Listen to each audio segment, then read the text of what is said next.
The human had already cut his own line. "Commander Vance, what are you doing?" The voice cracked over the laser link. It was young, feathered with static, and terrified. "You cannot survive out there without a tether. Reattach immediately." Elias Vance did not reattach. He let the severed cable drift away from his suit, a silver snake curling in the dark, and he used both hands to drag the heavy power conduit across the dead airlock of the Avon Ark. Inside his helmet, his breathing was loud and steady. "Tell my daughter I kept the promise," he said. The adjudicator ship hovering 300 meters away went completely silent. On its bridge, a young Avan named Kale watched the thermal outline of a single human in a patched salvage suit doing something so stupid, so wasteful, so incomprehensible, that it violated 3 separate Concord laws at once.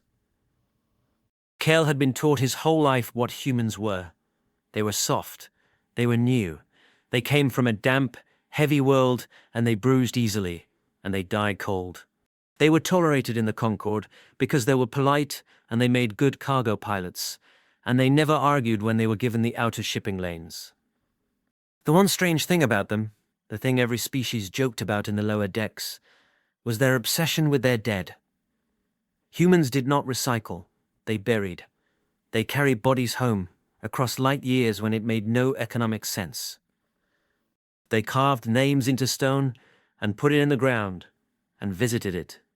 It was called corpse madness, a quaint Deathworld pathology. Kale had never seen corpse madness up close. Now he was watching it kill a man in real time. 26 hours earlier, the salvage tug Penrose had been on a routine sweep along the edge of the exclusion veil. The Penrose was not a warship. It was a tug, a box with engines, built to drag broken freighters out of shipping lanes. Its captain was Elias Vance, 41 years old, with a quiet wife on Luna and a 6-year-old daughter who had made him promise to bring her a rock from every dead ship he found. He had a crew of 4, all human, all underpaid. The Avon Ark Veil of Stillness had been drifting for 42 years. When it vanished, the Concord declared it lost to Blight, a mind-eating contagion that could jump between species through thought alone. The official order was absolute. No recovery, no contact, no burial. Leave it as a warning marker. That order had been signed by the High Concord and had never been challenged. Elias had challenged it the moment he saw the scan. "There's power in the nursery ring," he said to his crew. Low, but steady. Someone kept the children alive for a while. His engineer Priya shook her head. "Boss, that's a Blight ship. Concord says you go near it, you lose your mind. They will literally shoot us if we touch it." "Concord says a lot of things," Elias said, "but not unkindly." He was looking at the manifest the long-range ping had polled. 3,200 Avan souls. Families. Not soldiers. A migration ark that never arrived. And, tucked in a corner of the scan, almost hidden by the ark's own shielding, were dozens of tiny heat signatures, too small to be Avan. Life. He opened a channel to the Concord beacon. An Avan adjudicator answered within minutes, a sleek, sharp-edged thing that dwarfed the Penrose. Its commander was not on the channel. Instead, a junior Inquisitor learner was patched through. That was Kale. "This vessel is under quarantine interdict under Article 7, Kale recited. His crest feathers were still pale, a sign of youth. "You will withdraw to a distance of 10,000 kilometers and await decontamination instructions. You have not been exposed if you leave now." Elias looked at the drifting ark, at the pitted hull where someone had painted a name by hand over the official registry. The paint was faded, but human eyes could still read Avan script. "I need to take a look," Elias said. "You cannot. The Blight will take your mind and use your ship to spread." "I've heard that before," Elias said. He suited up anyway. That was the first escalation. Kale, bound by protocol, could not physically stop him without firing, and firing on a salvage tub that had not yet breached quarantine would require authorization that would take hours. So, Kale did what his training told him to do. He followed at a safe distance and recorded everything for the tribunal that would inevitably strip the human of his license and probably his life. Elias crossed the gap with a single tether, mag boots, and a toolkit that had no weapons in it. When he reached the Avon airlock, he found it welded shut from the inside, not by machines, by hand. Someone had melted the emergency seal to keep something in or something out. He cut through. The air on the other side was gone, had been gone for decades. The emergency lights were dead. His suit light swept across a corridor where Avan bodies lay in rows, wrapped in thermal blankets, arranged with care. They had not fallen where they died. They had been moved, laid out. Their hands were empty, their eyes closed by someone who had taken the time. Kale's voice came through sharp. "Commander Vance, you are in a contaminated zone. Report. Are you experiencing auditory hallucinations, visual distortion?" Elias knelt next to one of the bodies. It was an older Avan, its feathers grey and brittle. Tied to its wrist with wire was a small, handmade tag. Elias wiped the frost away and read it aloud. "Marin of the third nest." She sang to the little ones. She kept the air sweet. He looked up, and Kale, watching through the suit cam, felt a cold confusion. "Why are you reading that?" Kale asked. "Because someone wrote it so she wouldn't be forgotten," Elias said. He stood and walked deeper. The Ark was a tomb, but it was a tended tomb. Every corridor had signs painted in glowing Avan script, arrows pointing inward toward the core. Every sign said the same thing: protect the nursery. Every body he passed was facing away from the nursery, as if they had died walking away from it, making sure nothing followed them. In the central commons, Elias found the truth that had been hidden for 42 years. The commons was a vast circular room that should have held gardens. The gardens were dead, turned to dust. In the center, the life support core had been manually rewired, its safety limits bypassed, all of its remaining power focused into one sealed chamber behind a second, heavier door. The door was marked with a different language. Not Avan. Kith. Kale inhaled sharply enough that his translator picked it up. The Kith were not a Concord species. They were small, no larger than a human child, with translucent skin and wide eyes that saw in infrared. They lived in the cracks of stations, cleaning, scavenging. The Concord classified them as non-sapient vermin. They were not allowed to own ships, or have nests, or be counted in any census. No one knew where they came from. Most people sprayed them with repellent when they found them in their cargo bays. The nursery door had dozens of tiny handprints on it, pressed in faded paint. Elias opened it. Inside, the air was still faintly warm. The emergency power had held for decades, barely, feeding heaters and oxygen scrubbers. And inside were bones. Hundreds of tiny bones, neatly arranged, wrapped in scraps of Avon nesting cloth. And among them, huddled together for warmth that had run out only weeks before his arrival, were 12 living Kith children, so thin their light shone through their skin, shaking, eyes closed, humming a low, mournful note that Elias felt more than heard through his boots. They were alive! Kale stared at his screen. "That is not possible," he whispered. "The Blight kills all higher thought in days." "There is no Blight," Elias said softly. He knelt and opened his arms, though his suit made him huge and clumsy. "Hey, pay little ones. It's okay. I'm here now." The Kith children did not run. They had no energy to run. One, the largest, no bigger than a cat, opened its eyes and looked at the human. and made a sound that was not a word, but was absolutely a question. Elias answered by reaching into his chest pouch and taking out his own emergency rations and his water and the small thermal blanket he kept for his daughter's rocks. He laid them down. He turned on his helmet speaker so they could hear his voice, not just his radio. Kale was now shouting, "Commander, you must leave. The high speaker has ordered sterilization. You have breached. A cleansing pulse is being charged at Relay 9. You have 18 minutes. That was the second escalation.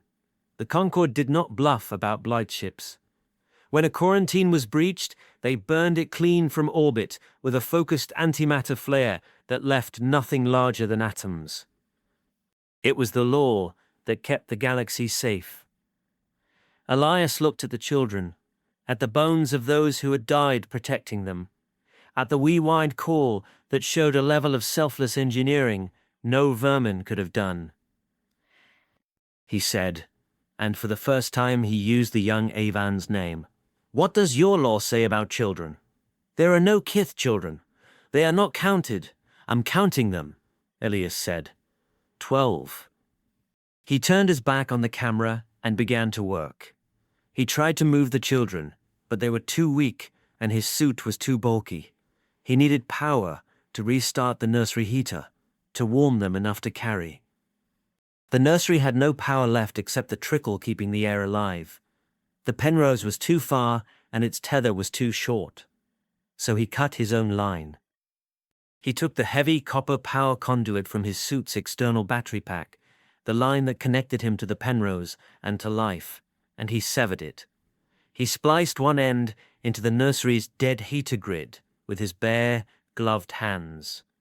The moment he did, his suit alarms screamed. He had 15 minutes of air, no heat, no comms except his short-range helmet radio, and no way home. But the heaters glowed faint red. The children shivered less. Kale was no longer reciting protocol. He was watching a human die for vermin, and something in his education, something very old and very Avan, began to crack. "You do not understand," Kale said, his voice small. "If you die there, no one will come for you. The Concorde will say you were mad, like the others." "I know," Elias said, his voice calm now, inside the fading light. "My sister was on a ship like this, the Harrow, 20 years ago. Concorde left her, said it was Blight too. We never got a body to bury. My daughter asked me why we couldn't visit her. I promised her that if I ever found people left behind, I wouldn't leave them." That was the mid-story reversal Kale had not expected. The weak, corpse-mad human was not weak at all. He had been looking for this ship his entire life. The humans, with their tiny population and their outer lanes and their polite nods, had been keeping a secret map. Every time the Concorde declared a ship lost to Blight, every time they said leave it, a human tug, a human freighter, a human explorer had quietly marked the coordinates and logged the names. They had not argued because arguing would have gotten them banned. They had waited. And this human had just proved the lie. Because there was no Blight. There had never been a Blight on the Veil of Stillness. The Avan crew had not died of plague. The logs Elias pulled from the core while his air ticked down showed it clearly.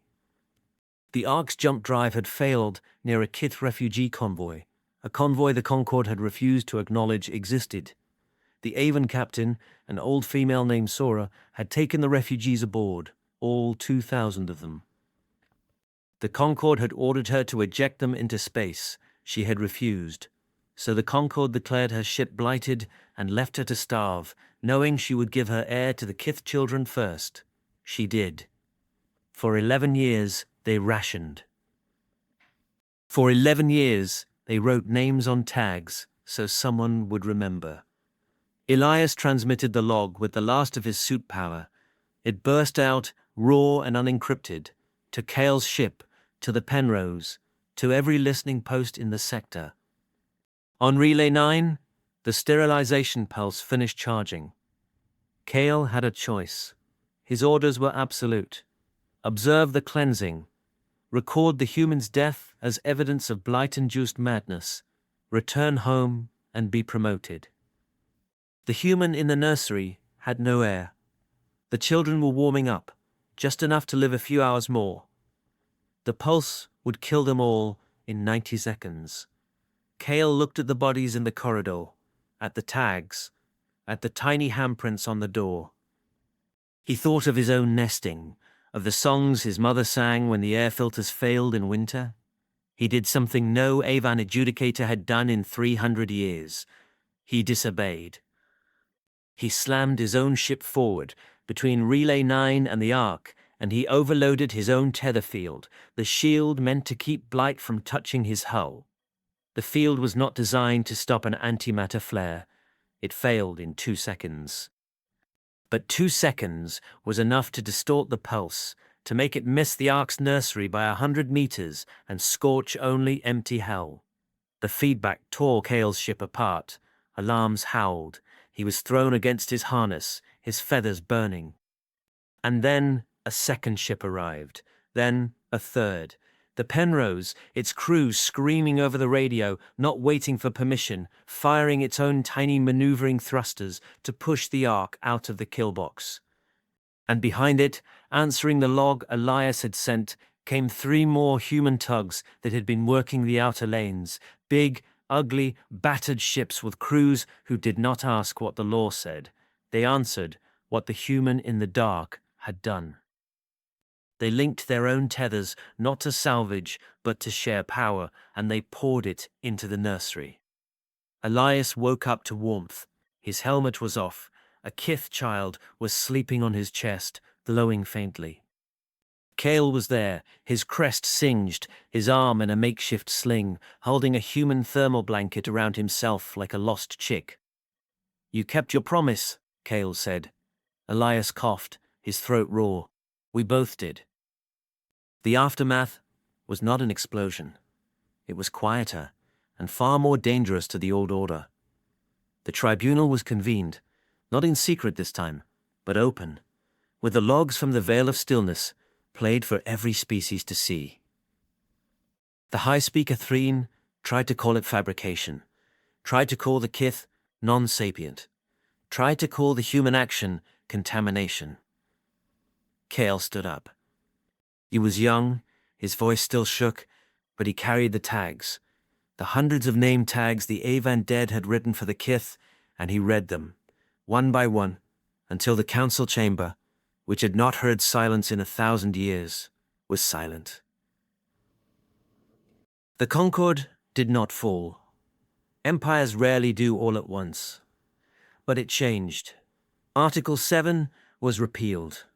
The exclusion veil was ordered to be mapped.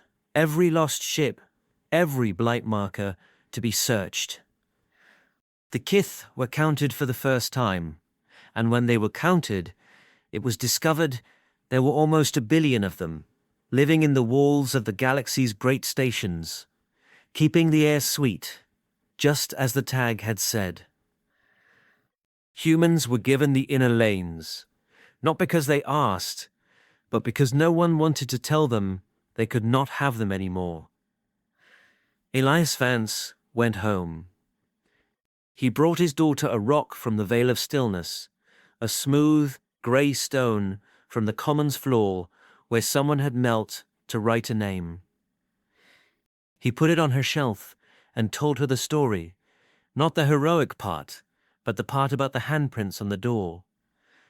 Months later, Cale left the adjudicators and joined the new reclamation fleet, a joint fleet of humans and Avans and kith who went to the places marked lost and opened the doors. On his first mission, they found the Harrow, Elias's sister's ship. There were no survivors, but there were bodies, laid out, tagged, waiting. He buried them properly, human style, with stones, and he sent the coordinates home. The galaxy thought it understood humans, because they were soft, and they mourned too much, and they carried their dead when it made no sense. It was wrong. Humans mourned because they remembered. They carried their dead because they refused to leave anyone behind, even after death. And a species that will not abandon its dead will never abandon the living, no matter what law tells it to. That was why you never left a human ship behind to watch over the dark. They would come